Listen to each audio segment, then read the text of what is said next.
Bueno, mis queridos hermanos, pues es un gusto nuevamente estar con vosotros. He estado ausente por 2 meses y algunos días más. He estado residiendo en Alemania y fue una ocasión donde tuve una oportunidad para poder visitar muchas iglesias. Iglesias que nos apoyan a nosotros como familia, tanto económicamente como en oración. Pero también tuve muchas visitas a muchas familias. Tanto así que me desplacé muchos kilómetros allí en Alemania en distintas iglesias. Visité no solamente a familias, sino también visité a hermanos de antaño que ya nos conocíamos. Y la verdad que fueron unos meses de mucho ajetreo. También para mí fue de mucho desconcierto. Porque casi en cada visita que yo hacía, pues me contaban unas historias que cada vez me sentía confuso, desorientado. Pues me contaban que tal persona se había divorciado de tal persona, que tal persona se había ido con la mujer de tal persona, que tal pastor, después de haber estado 15 años con su esposa se fue con su primer novio de su juventud, que tal pastor de tal famosa iglesia también se habían separado por cuestiones adictas. Con tantas cosas que me contaban, había momentos que miraba alrededor una y otra vez y me preguntaba si estaba en España o estaba en Alemania. Me preguntaba también en mis adentros si era cierto lo que estaba escuchando de tales personas conocidas y muy queridas desde hace tiempo. Me preguntaba también en mis adentros, y ahora, ¿qué puedo decirles cuando me encuentre con ellas? ¿Qué palabra me saldrá? Que quizás por casualidad también me encuentre en otras iglesias donde estén asistiendo, o a lo mejor en alguna ciudad por casualidad. ¿Qué podría decirles? ¿Qué les diría? ¿Cuál sería mi reacción? Dicho lo anterior, ahora me gustaría preguntarte a ti. Si tú estuvieses en mi lugar, ¿cómo reaccionarías? ¿Cuál sería tu veredicto? ¿Cómo juzgarías tu conciencia con cada víctima devorada por estos errores? ¿Cómo juzgarías o cómo juzgaría tu conciencia? Sí, tú, hermano, persona a la que estás aquí, tú mismo. Ahora que me estás escuchando, ¿qué dirías? ¿Cuál sería tu juicio ante estos desconcertantes casos? Supongo que lo que he dicho no es una cosa extraña de otro mundo. Y me imagino que tú también habrás escuchado casos similares, o a lo mejor aún mucho más graves, ya sea de alguna iglesia o fuera del ámbito religioso, ¿verdad? Pero, ¿cuál fue tu conclusión? ¿Cuál fue o cuál es tu opinión? En la historia de la vida de Jesús hubo también un episodio crítico en la cual una pandilla de listillos le hicieron una pregunta capciosa, comprometida, frente a un gran público sobre un caso de gravedad moral. Y le preguntaron a Jesús diciéndole, ¿y tú, maestro, qué opinas legalmente de este caso? ¿Tú qué dices? Eso es lo que hemos escuchado en el texto del cual ha leído Dulce, Juan 8. Según el Evangelio de capítulo 8 de Juan, esta historia comenzó muy de mañana, nos cuenta, cuando Jesús estaba enseñando en el patio del famoso templo judío. Pues a pesar de ser las primeras horas de la mañana, la gente iba a cuadrillas a oír las enseñanzas de Jesús, a maravillarse de las palabras que salían de la boca. Mas, nos cuenta también esa historia, esa clase de enseñanza a aire libre a la puerta del templo fue bruscamente interrumpida y finalmente fue cortada por un eufórico grupo de despóticos hombres que bruscamente empujaban a una mujer que le habían pillado con las manos en la masa, según dicen ellos. Y se abrían camino entre la gente, y una vez en medio de este círculo, con gran descaro, este grupo de fariseos, con un modo agresivo, se encararon con Jesús y le dijeron: Maestro, esta mujer ha sido sorprendida en el mismo acto de adulterio. Ahora bien, en la ley de Moisés nos manda a apedrearle a tales mujeres. Tú, pues, ¿qué dices? Lo dice el texto en el versículo 4 hasta el versículo 5. El cariz ese amenazador de esta pregunta tan seca, tan dura, sin duda alguna, daba pie a pensar que era un complot mal intencionado contra Jesús. En otras palabras, estos fariseos se habían confabulado para tenderle una trampa teológica a Jesús, pues la idea era así le iban a atrapar por sus propias palabras. Pues si Jesús hubiese dicho: no le apedreéis, ellos, los que le acusaban, hubiesen dicho: no. Está escrito en Deuteronomio 22 al 23. Si hay una joven virgen que está comprometida a un hombre y otro hombre la encuentra en la ciudad y se acuesta con ella, entonces llevaréis a los dos a la puerta de esta ciudad y la apedreéis hasta su muerte. La joven, porque no dio voces en la ciudad, y el hombre, porque ha violado a la mujer de su prójimo. Así quitaréis el mal de en medio de ti. Pues si hubiesen dicho también Jesús que sí, pues apedrear a la mujer, quizás los publicanos y los desprotegidos se hubieran desencantado con Jesús, porque Jesús estaba con ellos continuamente. Y además, esa decisión contradecía con la ley romana, pues ellos no eran los que debían hacer esa justicia con sus manos. Esto es un caso, por ejemplo, cuando se encuentra Pilato, ante Pilato Jesús, que dijo Pilato: tomadles vosotros y juzgadles según vuestra ley. Y los judíos dijeron: a nosotros no nos es lícito dar muerte a nadie. Juan 18, 31. Así que estos dichosos fariseos maquinaron esta encerrona con esta pregunta trampa, preguntándole: ¿y tú qué dices? Todos estaban ansiosos en poder saber, a ver cómo iba a salir Jesús de esta trampa.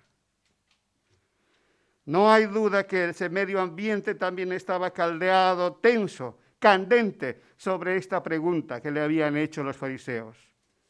Todos estaban expectantes. Y ahora, ¿cómo Jesús iba a salir de esta tesitura? Volviendo a Juan, capítulo 8, del cual es nuestro texto de reflexión, en el versículo 6 dice así: Jesús se inclinó hacia el suelo, escribió en la tierra con el dedo, pero como insistían en preguntarle, se enderezó y dijo: el de vosotros que esté sin pecado, sea el primero en arrojar la piedra contra ella. El de vosotros que esté sin pecado, sea el primero en arrojar la piedra contra ella.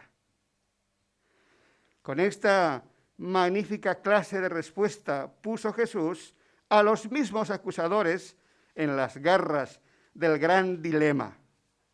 Pues si la muchedumbre ya estaba lista con la piedra en la mano. Si ellos decían: no, no hemos pecado, entonces, ¿cuál sería el argumento por el cual se basaban ante tal horrenda mentira humana? Y si ellos decían que tenían pecado, entonces, ¿cuál sería el barómetro para poder condenar un pecador a otro pecador? Seguidamente, el texto nos relata así: y cuando oyeron estas palabras, salían uno por uno, comenzando por los más viejos. Solo quedaron Jesús y la mujer estaba en medio. Entonces Jesús se enderezó y le preguntó: mujer, ¿dónde están los que te acusan? Ninguno te ha condenado. Y ella dijo: ninguno, Señor. Entonces Jesús le dijo: ni yo te condeno. Fue fabuloso esta respuesta: ni yo te condeno. Pues cada uno, avergonzado por esa ineptitud moral, no pudieron probar estar a la altura para poder juzgar al prójimo. Mismo Juan también, el otro evangelio en Mateo 7 nos dice así estas palabras: no juzguéis para que no seáis juzgados, porque con el juicio con que juzgáis seréis juzgados, y con la medida con que medís se os medirá. Yo tengo una hermana mayor de madre en mi país. Con los años que yo viví con ella y mi madre, mi hermana visitaba cada 3 meses a su padre.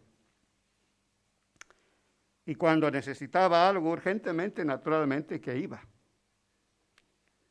El padre de mi hermana tenía su propia familia e hijos ya mayores que mi hermana. En mi caso, mi padre me había abandonado a los 3 meses de edad. Yo no tenía a nadie a quien visitar, por lo menos algunas horas, como en el caso de mi hermana. Y eso a mí me ponía melancólico, triste, enfadado y a veces agresivo. Pues me recuerdo que a eso de mis 9 años más o menos, yo le lancé una pregunta punzante, hiriente a mi madre. Y le dije así: mamá, ¿por qué no tuviste tus hijos con un solo marido? Sabía que le iba a doler. Mas yo quise también así poder justificar mi dolor, mi derecho a tener una protección de un padre. Mi madre me miró con ojos vidriosos y no me dijo nada. Guardó silencio ante esa punzante pregunta mía. A los 6 años después, mi madre murió víctima de una enfermedad. Y yo ya en una década después, en la juventud, cuando se despierta esa dimensión del ardor, del candor, ardiente pasión humana, ya cuando se entra al filo de la presión de esa llamarada de la carne, comprendí que aquella pregunta osada que le había lanzado a mi madre era una burda estupidez e ignorancia del placer humano. Pues no sé con qué palabras le habrá embaucado a mi madre el padre de mi hermana, que ella se dio, aún estando casado con ese hombre, con otra mujer. A lo mejor le prometió que él iba a dejar y iban a formar un hogar con mi madre. ¿Qué sé yo? ¿Qué habrá pasado en aquellos años? Pues aún yo no había nacido en aquel entonces.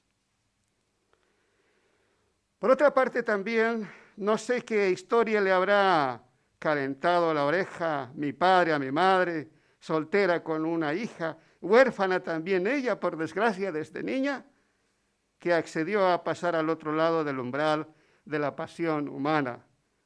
Y como consecuencia, nací yo en 1962. Todo lo dicho, lo anterior, lo desconozco.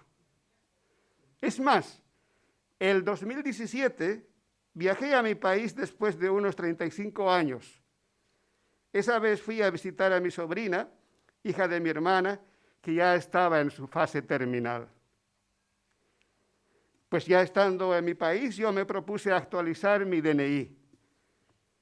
Y cuando estuve casi para obtenerlo, el funcionario administrativo me dijo que eso no se podía otorgar, porque el trámite es absolutamente ilegal. ¿Cómo? Le dije yo. ¿Qué dice?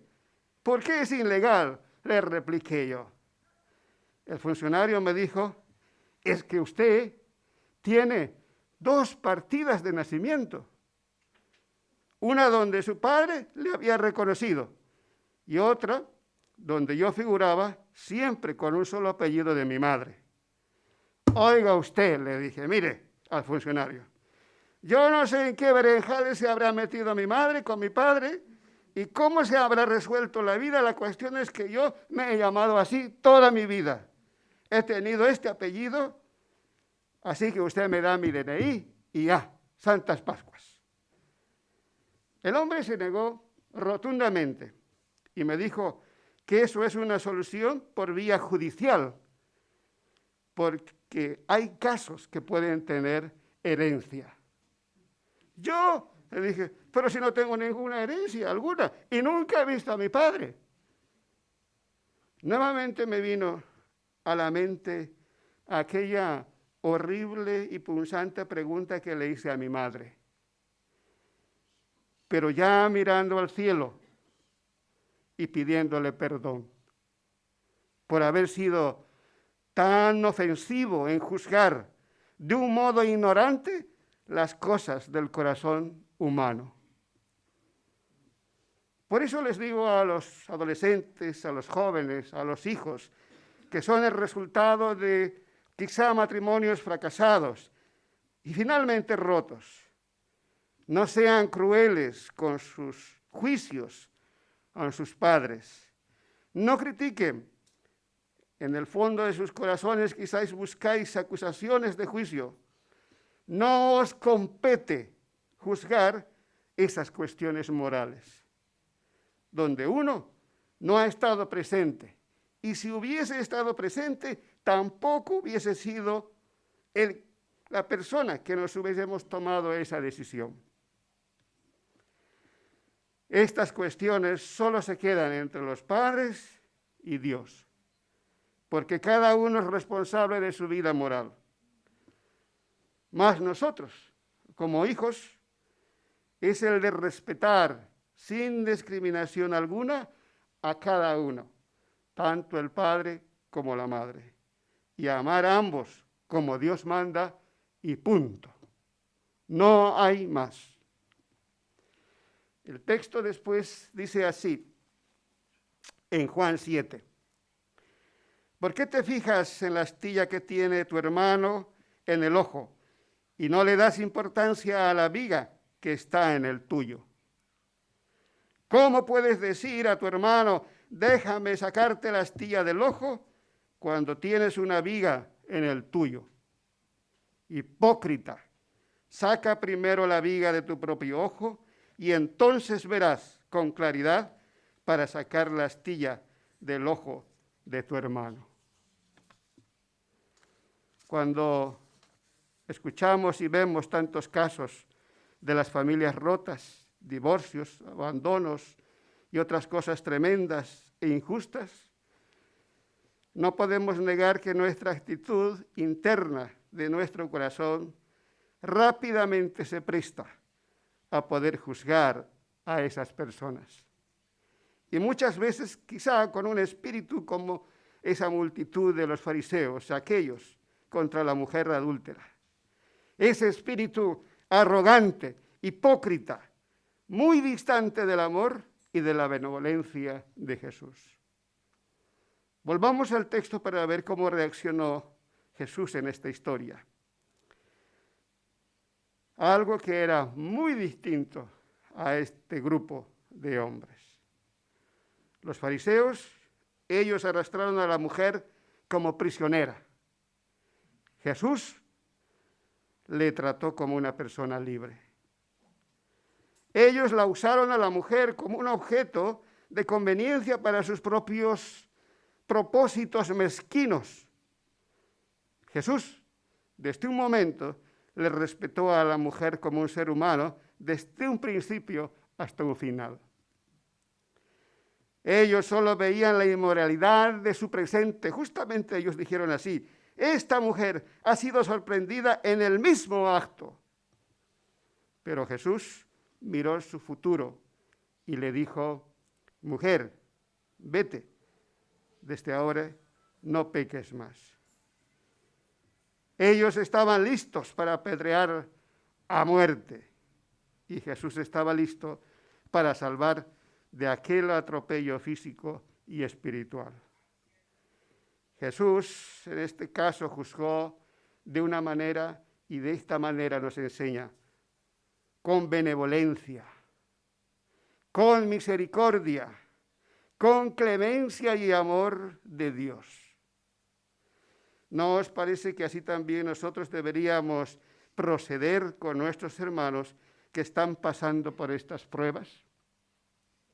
No juzgar, no atizar más leña donde hay dolor, no abrir viejas heridas donde aún quizá no están cicatrizadas con el tiempo que haya pasado. A fin y al cabo, ninguno de nosotros puede conocer el corazón de la otra persona, sacar conclusiones en cuanto al proceder de las acciones ajenas. Es una torpeza.